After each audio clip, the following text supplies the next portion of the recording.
perennial challenges of any provider, any insurer, is to understand its demographic, its client base, and get as much market feedback as possible.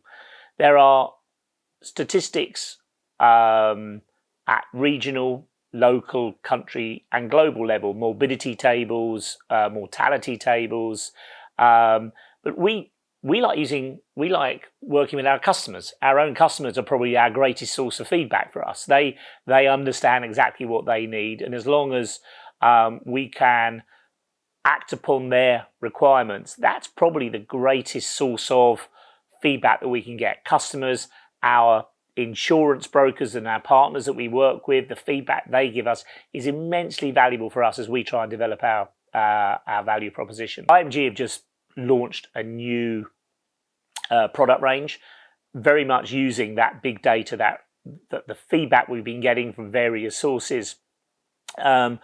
And how that helps us, it means we have designed the plan to hopefully make it as cost efficient for our customers. So we know where we need to focus. We know where clearly there are must-haves in terms of benefit provision within a product. We also know where perhaps some benefits that can be potentially very costly, perhaps you have those benefits as a value add-on and pay the appropriate price for that add-on. And you get that information from the feedback, from the statistics. Clearly, anything that is seen as a fundamentally important element of your medical insurance policy, we want to include in our core benefits. But the beauty of big data and analysing everything from the claims patterns, the dealings with our hospitals that we work with, regional, because we cover people in over 160 countries around the world. We try and consolidate that information to make sure we have the most appropriate benefit structure for those people. And that could mean that it varies slightly, but by region to region as well. Realizing there are certain benefits, for example, in Asia Pacific, we're here in Malaysia, some of the benefits like bone setting, like Chinese medicine, would not be seen as important in a Western European benefit structure, but would be seen as a core requirement of a medical insurance policy in Asia Pac. So big data allowed the insurers to be much more competitive on the pricing because they were controlling their data much better. On recent years also we have seen that insurers are able to set the pricing during the year, considering all the claims history and what is happening in the world, mostly on the CatNet side, where every time we have an event, insurers are able to automatically or very quickly to take measures to control their losses on that. So big data has touched pretty much every aspect of both the advisory and the underwriting aspect of insurance. We know that there is the kind of analysis that we're able to do on the data segment that's available has improved the predictability of loss, the rating, premium calculations, all that has been spoken about quite a lot. But personally, I think the most benefit that I've seen for my clients, one would be on the quantification of loss. I think that's been very, very important, especially when it comes to relatively new areas such as cyber, where traditional methods of benchmarking, looking at your neighbor and seeing how much they are buying and I'll buy the same, because of the analysis and big data tools that are available today, we are able to provide much more scientific measures of how much insurance to buy. So I think that's one very important aspect. The second one which comes to mind immediately is on regulatory compliance. With the regulations changing so fast and multinational companies, their presence increasing, their depth within countries increasing, I think big data is allowing more real-time insights as to how to address the changing regulatory environment and what to do in a variety of countries which otherwise would be very, very difficult. So I think those are the two most important aspects.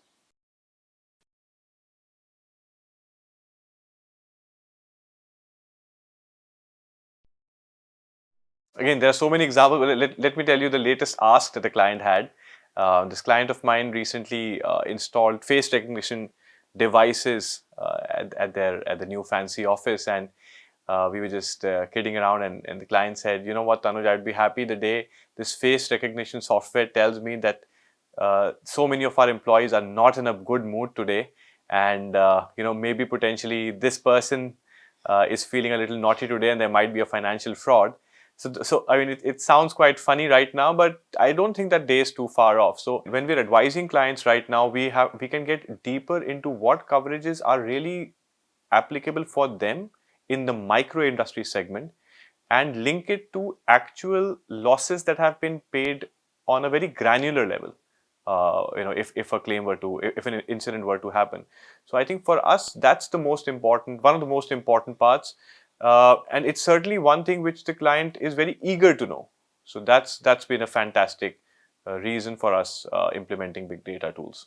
Yeah, because multinational clients with access to big data, they can control better the risk on each location. They know what type of assets they have. They know the age of those assets. They can control the maintenance of the assets, and they can mitigate some risk and transform their risk a little bit more resilience, because they can set their models in a way that they will know the redundancies that their sites have compared with each other. So if something happens in a part of the world, they know immediately what they can do on the other side. So this makes their risks better, and in this case also allows them to better to set a higher amount of risk on their side, because they know they can control it better. So they don't need to transfer the risks completely to the insurance market.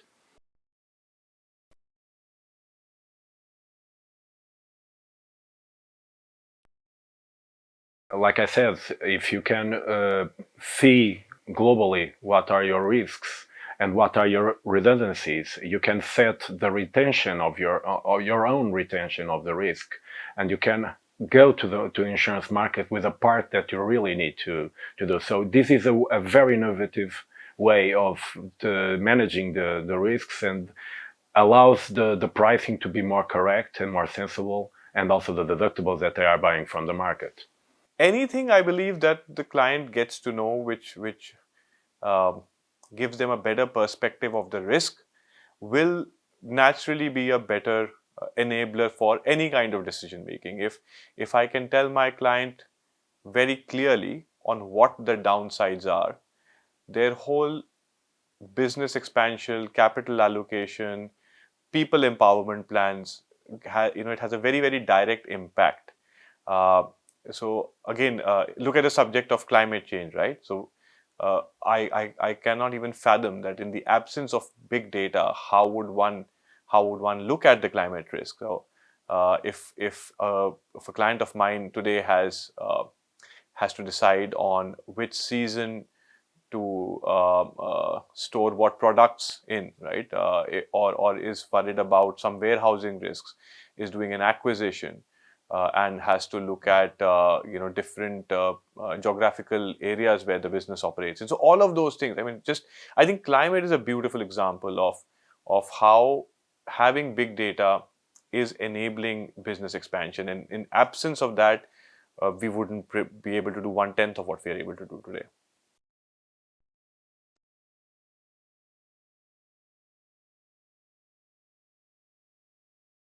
That's the holy grail, right? I think the single biggest challenge when I speak to my team, and we want to do more advisory, more reports, more insight. The single biggest challenge today is the absence of data, or data which is available in a very segregated way. So some sort of form of consolidation.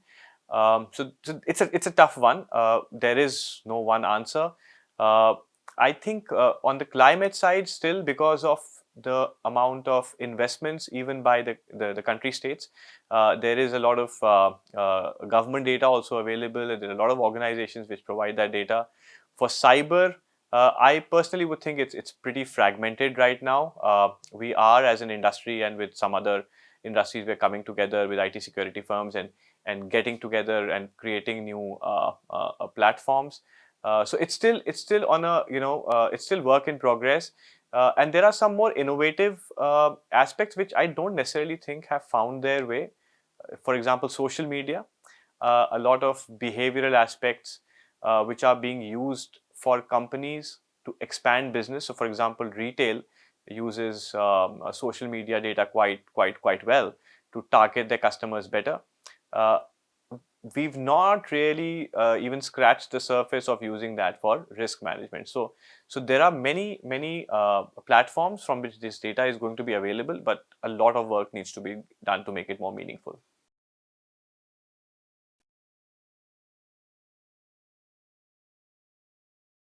Absolutely. Again, AI, to my understanding, it makes everything faster. It makes things more targeted. And obviously, we are just at the cusp of the start of what AI can probably be. So it's although it's a cliche now to use this word, but I don't think our lives are going to be possible the way we want to change things.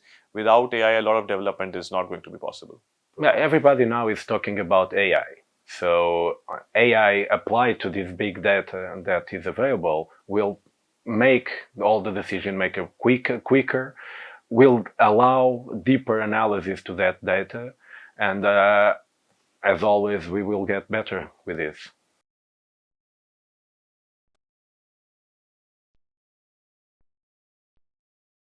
I think for us, the final, I mean, there's nothing final, but what the outcome that we are hoping for is that the right advisory is available through use of machine learning, AI, big data, in a way that even the youngest members of our team can provide high quality advisory to our customers.